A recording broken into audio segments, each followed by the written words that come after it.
NDA के उम्मीदवार CP Radhakrishna ने भारत के उपराष्ट्रपति चुनाव में बड़ी जीत हासिल कर ली है।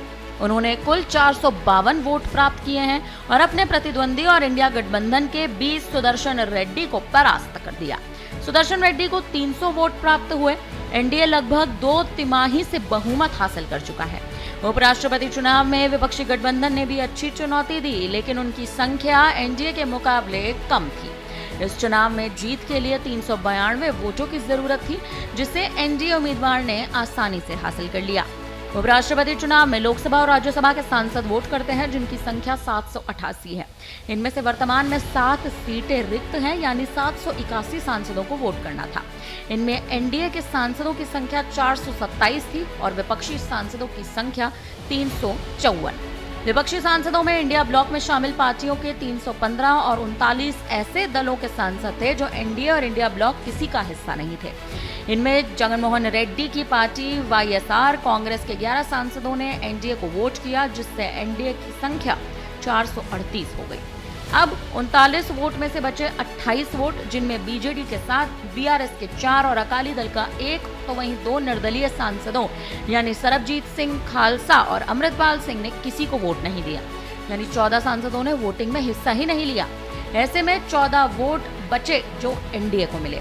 अब इन 14 में से कुछ अमान्य करार दिए गए होंगे या फिर एनडीए को वोट भी किया गया होगा। कुल 15 वोट अमान्य हुए, जिनमें एनडीए के 10 और विपक्ष के 5 वोट बताए जा रहे हैं। इससे स्पष्ट हो चुका है कि विपक्ष की ओर से एनडीए उम्मीदवार के पक्ष में क्रॉस वोटिंग तो हुई है और ये आंकड़ा करीब 10 के आसपास हो सकता है। जीत के बाद अब सीपी राधाकृष्ण का भी बयान सामने आ चुका है। जीत की खुशी साफ तौर पर उनके चेहरे पर दिख रही है। अब क्या कुछ उन्होंने जीत के बाद अपना बयान दिया है, सुनिए। If India, we have to develop Viksit Bharat by 2047 means we should not do politics in everything. We have to forget, once the election is over, we have to forget the politics and we have to concentrate on the development. I will, in the new capacity, I will try my best for the development of this nation. But sir, earlier we have seen that opposition they raised so many questions.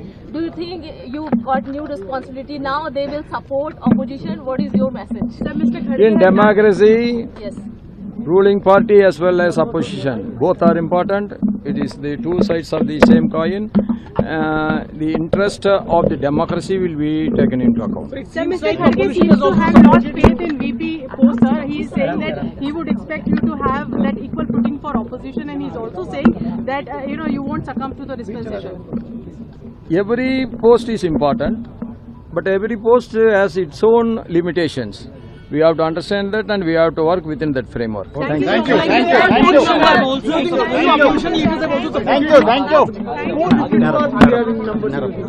See, it is the other side camp said it is a